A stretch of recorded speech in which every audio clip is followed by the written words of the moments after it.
Everybody down! How did they? Now so it go be. It's done. Hands where I can see them now. Pinky. Victor stretched out his hand. Don't. Pinky, give it to me. Brownie's voice came steady. Don't. Victor snarled. You owe me. Brownie replied. She owes many people. Pinky's hands trembled as she bent down and picked up the gun. The room held its breath. Victor smirked suddenly. You think Musa was the betrayer? He laughed, then pointed at Brownie. No, because he's not mine. The fourth man turned and aimed the gun at Victor instead. Victor's face drained. What? The man removed his cap. It was Chinedu. Victor staggered back.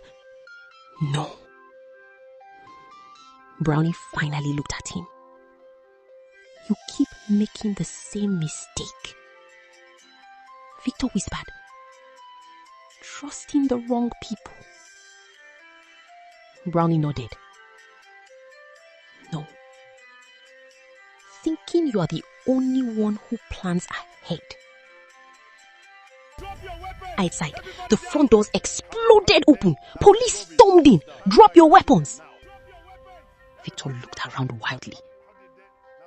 His men divided. His exits blocked. His trap broken from the inside. Pinky still held the gun. Brownie's eyes narrowed. Victor snapped his fingers. A hidden panel behind Brownie slid open. A fourth man stepped out silently. Gun raised. Directly at Brownie's head. Pinky gasped. Musa cursed. Victor smiled wider. You are busy turning my men. He took one slow step forward. I turned one of yours. Brownie did not move. Did not panic. Did not even look back. Victor frowned. Why are you smiling? Brownie answered soft. Musa now stood beside Brownie. Chinedu covered Victor from behind. And Victor realized something terrifying. He had lost before the game even started. But Victor wasn't finished. He smiled one last time, then pressed a hidden button beneath his watch. A shrill alarm screamed through the mansion. Brownie's face changed instantly. What did you do? Victor's grin widened. If I fall, he looked at Pinky. Everyone falls with me. Deep beneath the house, something mechanical began to wake up, and the floor started to vibrate. The mansion trembled again. A deep metallic vibration rolled beneath the marble floor. Glasses shattered. Lights flickered wildly. The red emergency glow turned everything into a nightmare. Police officers rushed into the hall. Everybody, down! Victor laughed. Not loudly, but coldly. The laugh of a man who had already accepted destruction. Brownie's eyes narrowed. What did you activate? Victor straightened his jacket calmly. A cleanup. Chinedu pressed the gun harder against Victor's back. Stop it now! Victor smiled. I can't. He tapped his watch again. A digital timer appeared on the giant screen. 9:59. Then it began counting down. Pinky stared in horror. What is that? Victor answered proudly. In 10 minutes, he looked around the mansion. This place burns. Officers shouted into radios. Evacuate! Find exits! Secure the suspect! But the main doors suddenly slammed shut by themselves. Steel locks dropped into place. Clang! The room went silent. Then chaos exploded. They are sealed! Windows too! An officer smashed a chain to the glass wall. It didn't crack. Bulletproof. Brownie looked at Victor. You trapped your own men? Victor shrugged. Loose ends. Musa cursed under his breath. You monster. Victor smiled. Professional. The timer hit 8:44. Smoke began leaking from the ceiling vents. Thin at first, then thicker. Pinky coughed. What do we do? Chinedu shouted to Browny. Boss, we take Victor now and force him to open the system. Another officer yelled. We found a service tunnel map, but it leads underground. Browny looked at the timer, then at Victor, then at Pinky. Victor noticed and smirked. This is the part I enjoy. Browny stepped closer. What part? The hero choosing. Victor leaned in. Catch me. He nodded towards Pinky. Or save her. Pinky froze. Her lips parted. You'd leave me here. Victor laughed. He leaves everyone eventually. A loud rumble shook the hall. Part of the floor slid open near the staircase. Dust rose into the air. Below it, a narrow metal stairway descended into darkness. One officer shouted, There's the tunnel! Victor moved instantly. He elbowed Chinedu hard in the ribs. The gun fired into the ceiling. Bang! Sparks flew. Victor sprinted toward the opening. Stop him! Police shouted. Musa fired, but missed. Victor jumped down into the tunnel. Gone. Chinedu groaned on the floor. Boss! The timer flashed. 07:31. Browny looked at the tunnel. Then at Pinky, coughing badly as smoke spread faster. Then at the officers trying to pry open doors. Seconds mattered. Everyone waited for Browny's decision. She dropped to her knees. I know I lied. I know I stole, but please don't let me die like this. The room fell silent. Even the officers paused. Victor's words still echoed. Catch me or save her. Browny closed his eyes for 1 second, then opened them. Sharp, certain. He pointed at Chinedu and Musa. You two, go after Victor. He turned to the police. Get everyone to that tunnel. Then he walked straight toward Pinky. She stared in disbelief. You're saving me? No, I'm saving Browny whoever. bent down and pulled her up. No, he said calmly. I'm saving whoever is still willing to change. Deep below the mansion, Victor ran through the tunnel, smiling. He pressed another switch. Above them, the tunnel entrance began sliding shut. Musa saw it first. Browny! The metal door started closing fast. Pinky looked back in terror. The only escape route was ceiling. Browny shoved 2 officers forward. Move! Smoke filled the hall. The timer flashed. 0559. And Pinky suddenly screamed because her heel had become trapped in a crack in the floor. She couldn't move. The tunnel was closing. The fire was spreading. Victor was escaping. And Browny had only seconds to choose again. The tunnel door groaned as it slid downward. Metal scraping metal. Slow, but not slow enough. Smoke swallowed the room in grey waves. The timer flashed on the giant screen. 0541. Pinky pulled desperately at her foot. Her heel was wedged deep in a crack where the shaking floor had split. It stuck! She tugged again. Nothing. Panic took over. Browny, please! Officers were already rushing towards the tunnel. Some jumped through. Others crawled low beneath the smoke. Musa shouted from the opening, Boss, now! Chinedu coughed hard. We have seconds! Browny looked once at the closing tunnel, then at Pinky, then back at the timer. His jaw tightened and he turned away from the tunnel, toward her. Pinky's eyes widened. You came back? Browny dropped to one knee beside the crack. Stop pulling. He grabbed the trapped shoe, twisted hard. The heel snapped off. Still stuck. But Pinky's foot came free. She nearly collapsed. Browny caught her arm. Can you run? Yes. Then run. They sprinted toward the tunnel. The opening was now half closed. Musa was kneeling on the other side, reaching in. Hurry! The timer hit. 4:58. Behind them, sparks burst from the ceiling. A curtain ignited. Flames raced upward. Pinky screamed. Browny shoved her forward. She slid under the narrowing gap. Musa and 2 officers dragged her through. Now only Browny remained. The metal door kept descending. Chinedu shouted, "Boss!" Browny dove. The heavy door slammed down inches behind his feet. Boom! Darkness swallowed the hall above. Everyone coughed in the narrow concrete passage. The air was damp and still. Emergency lights blinked weakly along the walls. Pinky sat against the wall, shaking, barefoot, crying silently. She looked at Browny. "You could have left me." Browny dusted himself off. "I know." "Then why didn't you?"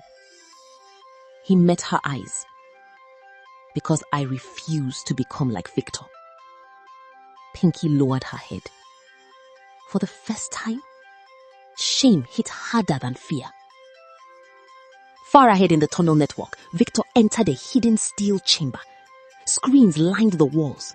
Maps, cameras, bank records, fake identities. The center of everything. He smiled and wiped sweat from his forehead. Still ahead. He tapped keys quickly. One screen showed the mansion above beginning to burn. Another showed Browny and the others alive in the tunnel. Victor's smile faded. He saved her. He leaned closer and laughed softly. Good. He pressed another button. A red icon lit up on Browny's tunnel path. Gas release ready. Let's see how heroic you stay. Back in the tunnel, Pinky tried to steady herself. Her hand brushed against something inside the broken heel she still carried. She frowned. What? She pulled at the saw. A tiny memory chip dropped into her palm. Everyone stared. Musa stepped closer. "What is that?" Pinky's face changed. "I remember now." Browny narrowed his eyes. "Remember what?" She looked up slowly. "Victor gave me these heels 2 weeks ago." Chinedu frowned. "Why hide something in your shoe?" Pinky's voice trembled. "Because he said if anything went wrong." She swallowed. "This could destroy powerful people." Browny took the chip carefully. "Or save them." He handed it to Chinedu. "Keep it safe." At that exact moment, a hiss echoed through the tunnel. Soft, then growing louder. Musa turned sharply. What was that? A pale vapor began spilling from vents in the ceiling. Chinedu's eyes widened. Gas! Victor's voice suddenly boomed through hidden speakers. Round 2 begins now. Pinky packed against the wall in terror. Browny looked down the tunnel ahead. 1 route left. 1 chance. And the gas was moving fast. The gas rolled through the tunnel like a living thing. White, thick, fast. Officers wrapped cloth over their noses. Chinedu coughed violently. Musa shouted, "This way!" A narrow maintenance path branched to the right. Browny grabbed Pinky's wrist. "Stay close!" They ran. Boats pounding concrete. Sirens above. Alarms below. Victor's laughter echoed through the speakers. "Run, run, run!" Pinky's chest burned. Her bare feet struck stones and broken metal, but she kept moving. For once in her life, there was no camera, no makeup, no audience, only truth chasing her. Halfway through the tunnel, the floor cracked beneath them. A section collapsed. 1 officer slipped. Chinedu grabbed him just in time, but in doing so, the memory chip flew from his hand and skidded towards the broken edge. Pinky saw it. Without thinking, she lunged. Browny shouted, "Leave it!"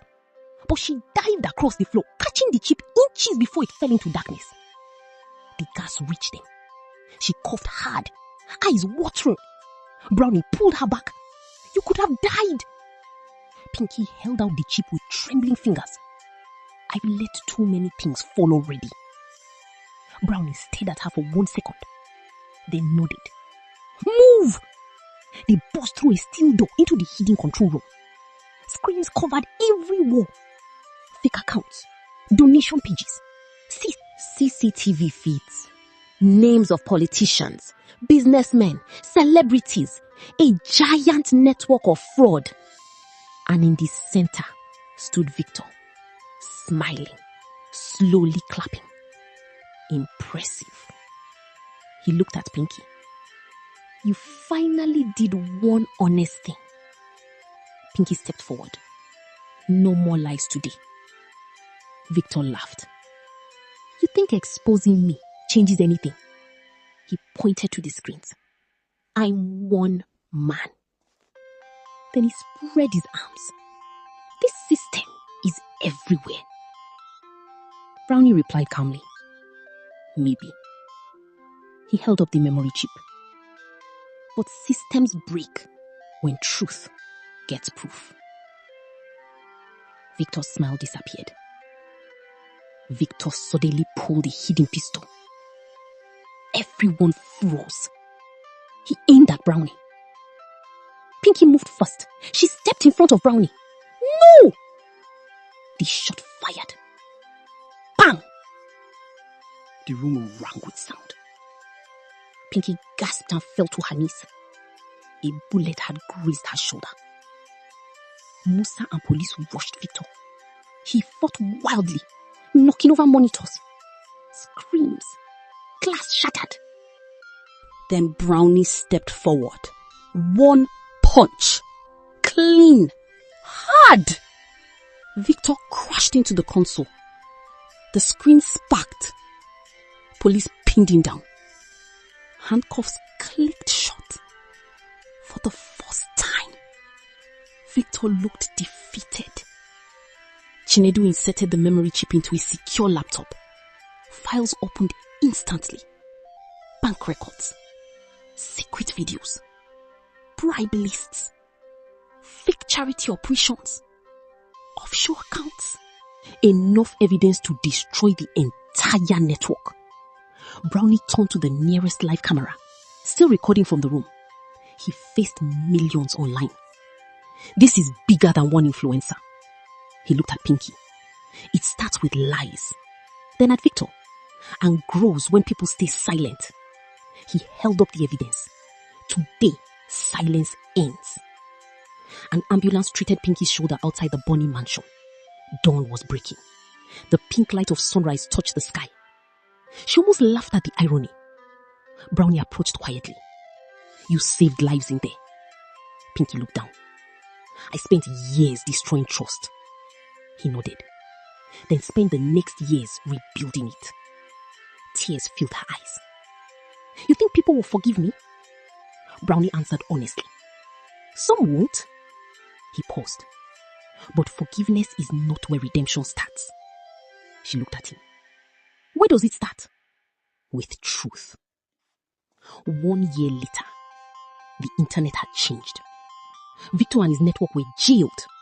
Many powerful names fell with him. Fake charity scams were exposed across the country. And Pinky, the old Pinky, disappeared. No wigs, no fake tears, no pink mansion. Now Amina Musa appeared on a small channel under her real name. No filters, no lies. She worked with verified charities, visited communities quietly, never asking for donations without full transparency. Her audience was smaller, but real. One afternoon, she ended a live stream with these words. I once used emotion to steal from people. She took a breath. Now, I use truth to save them. In the comments, one message appeared from a verified account. Brownie, keep going. Amina smiled softly. for the first time in years.